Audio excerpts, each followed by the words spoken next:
50-50, an awesome position. Learn how to use it to attack and defend. Let's have a look at a complete guide from white belt on.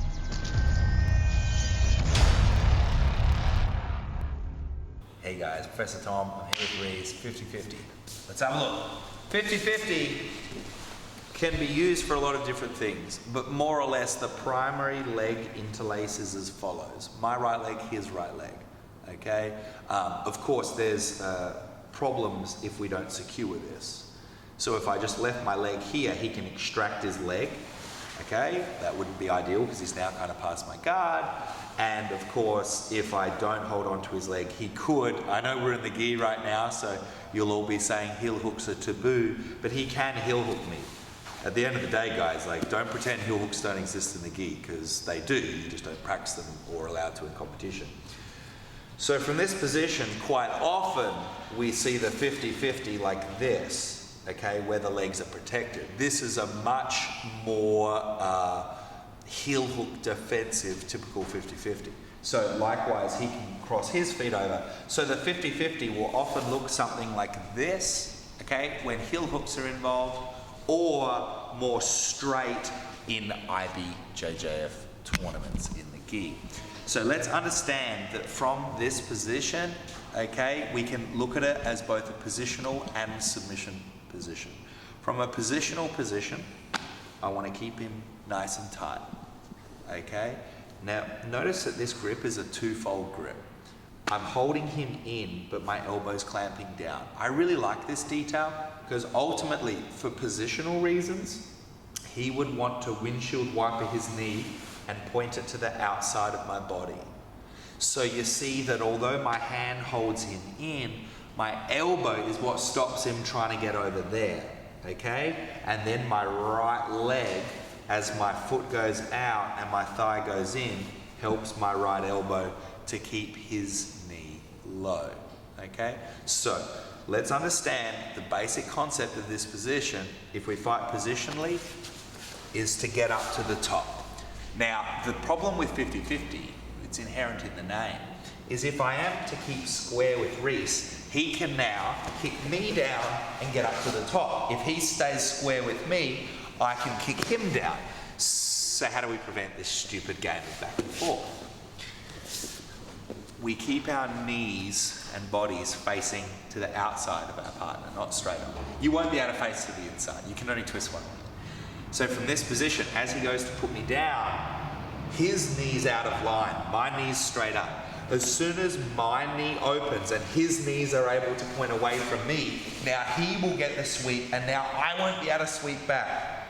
But if my knee is able to face out, his knee faces out too, and it becomes an easy sweep.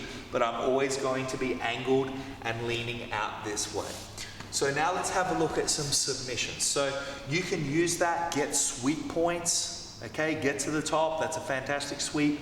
Hard for the guy to get out, okay? It's the downside of 50-50. Some people believe it to be a stalling position, but you know what? Watch a high-level black belt jiu-jitsu tournament. You're not gonna see 50 moves in a row. There's a lot of holding involved. So if you can get a sweep from 50-50 and win a world title or something, then credit to you. You use jiu-jitsu to win under the jiu-jitsu rule set. But now let's have a look at some submissions. One of the submissions that you've got to be a little bit careful of is the armbar. It seems like a long shot, but it's often not. Let's have a look how we do it. From this 50-50 position, if I've got Reese's collar and his sleeve, okay, I can armbar with my foot here.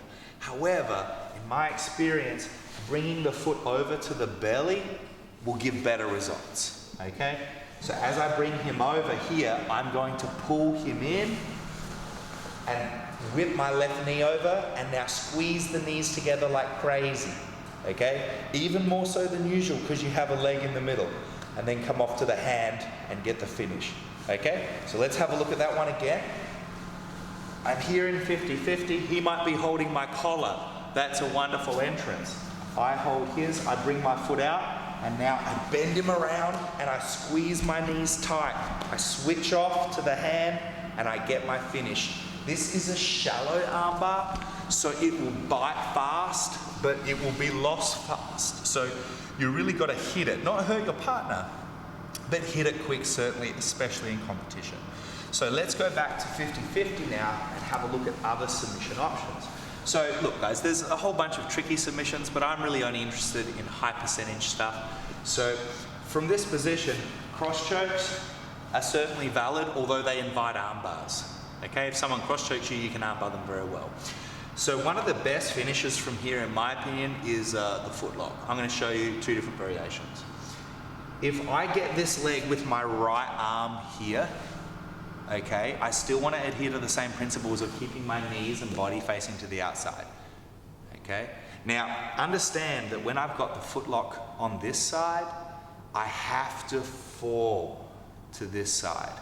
Okay, what I can't do is turn to this side.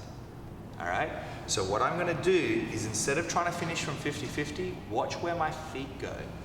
I scoot in and I put my feet onto his hips and ribs. Okay, from this position here, I'm keeping this tight, I keep everything clamped in, and I can project through. Ultimately, he may choose to follow me from here and roll with me, in which case I'm just going to finish from a belly down position right there. Okay, so with all foot locks, it's all about keeping a tight control of the leg, an extremely well reinforced fulcrum, which means a sharp fulcrum and a fulcrum pulling as tall as possible. So from this 50-50 position, if we can get this grip, we can lock off to our collar if we want, or lock off here. It's all about getting your feet into the ribs. This is so much more powerful than a normal ashigarami foot lock, like here. But just be prepared to follow it over if you need to. But remember, as you arch your back, your hand comes with you. Don't let your hand go down as you arch your back. Common error. Now we have alternate grip 2 for the foot lock. So from this 50-50 position, sometimes you might have this foot lock, and you know, sometimes he'll grab that arm because he's like, I know what you're freaking doing, like you grab me. So I'll feed my left arm through, and now my elbow just needs to reinforce over the foot and hold here. From this position, I can use either 50-50 or the same attack as I had before with the feet in the ribs, but now as I pull my left elbow, I get an outrageously tight lock. However, understand that this can be a simple ankle lock. You can pull the elbow to make it more of a calf slicer, still as legal as a foot lock, but I can also rotate and turn it into a toe hold as well. So from this grip, I switch and I bring in. I can actually do this as a toe hold here. Okay, obviously that's only brown belt and up.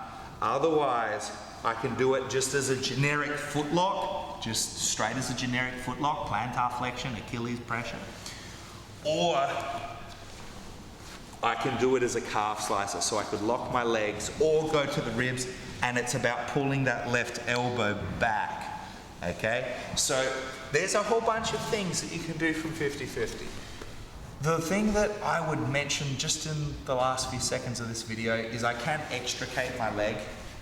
So especially once I was on the top, I've got my points, but maybe he's points up now. So I can't go anywhere. We're gonna have to extricate the leg. So it's a circular motion, all right? So to extricate the leg, there's always different ways of doing it. Don't make the mistake of trying to untangle it this way because he'll get your back, okay? You untangle your own leg and you can pull out. For advanced guys, this gives you access to the legs. But if you are flexible, you can sort of be here and lean over him and start pulling your knee out. And then you can start to come on top and get out. But it's a long way out and it's a big scramble. But if you're gonna lose a match anyway, don't lose it in 50-50. Try to get out, because it's better to lose trying than lose by doing nothing. So there's 50-50. You can use it in the gi, you can use it in no gi. In no gi, you've got an inverted heel hook right there. Like if I have Reese and I'm allowed to do heel hooks, even if his legs are crossed, it's an oldie but a goodie. You can try to push the legs apart, but ultimately I'm just trying to create a hold for my elbow, and now my left hand and right elbow will pull back and I secure the lock. I clamp his thigh tight because I need to keep his thigh moving right because his heel will be moving left. And there I have my heel hook. If I want to be nice, I can treat it more like a leg bar, but seriously, I believe it's low percentage. If you're going to lock his leg and break his knee, the heel hook is your best option. All right? There you go, 50-50, 101. Enjoy.